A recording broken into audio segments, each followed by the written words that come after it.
So here's what we're going to cover. Again, an outline. We're going to talk about a basic brain model this morning early on. We're going to talk about reward overvaluation or undervaluation.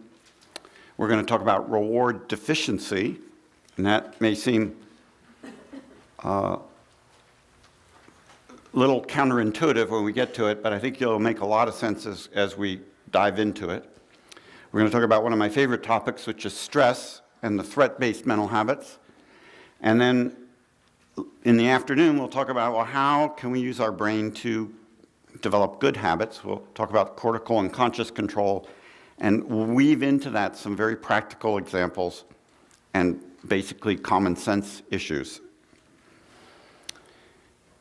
And I might add that what we're going to see woven into the fabric of this outline today is things that some of you are very familiar with, all right? So we are going to actually talk about multiple behavioral treatments that are used.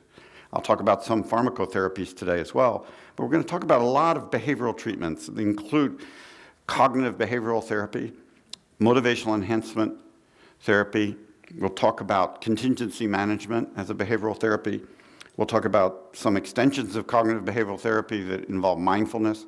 We're going to talk about Alcoholics Anonymous, which is in a sense a form of, you can think of it in a form of group therapy. So there's a ways we're going to interweave into the process today a number of things that you know well and maybe wondered, how do they work? And well, there's reasons why they work. And trust me, they do work, right?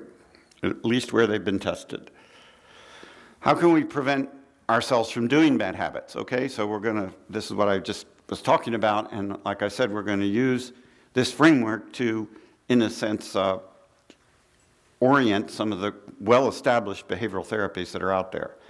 Some of which, you know, if you were like me, at some point you said to yourself, well, it sounds good, but is there any scientific basis for it? Well, I'm going to argue today that there's more than just a scientific basis for it. I'm going to argue that there's a motivational and cognitive control basis for it.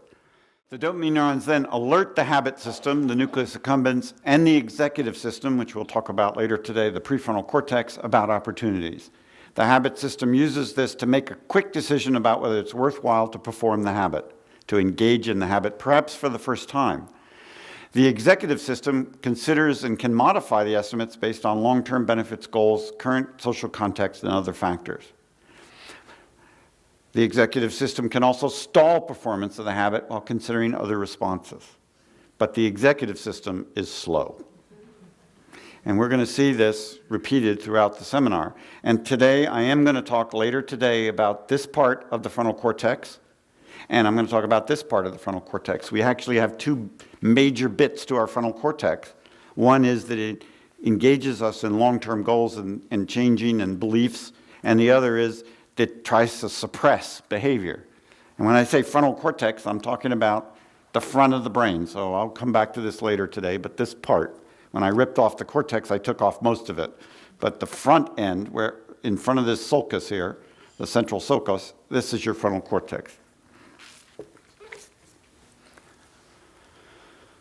Okay, so this is what I told you. Now I'm going to illustrate it with a diagram. I want you to know from this slide, which isn't labeled very well, that this is tonic activity of your dopamine system, and this is phasic activity. So going up means more firing of your dopamine neurons, or in some cases it could be more release of dopamine. So when Brad Pitt comes in the room, he releases dopamine. After repeated exposure to the Moneyball theme and the reward, ultimately it's only the Moneyball theme that triggers the release of dopamine. Brad Pitt comes in, it's kind of like your dopamine system says, oh, he's here again, all right? But a better reward could come in, so we get the Moneyball theme, and then maybe, you know, some other famous actor or some other high incentive stimulus comes in, and that releases dopamine again.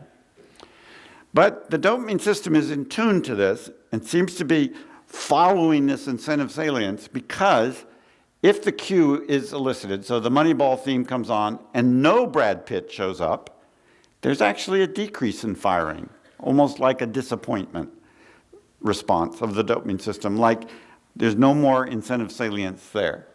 So This is a form of opponent process, and I'll dwell on that more later when we talk about threat-based mental habits and how that plays a role also as a motivational component. But here's the idea that a natural reward elicits dopamine release. The cue paired with that natural reward can ultimately take over, releasing the dopamine. And when we come to drugs of abuse, we're going to see that it's even more dramatic.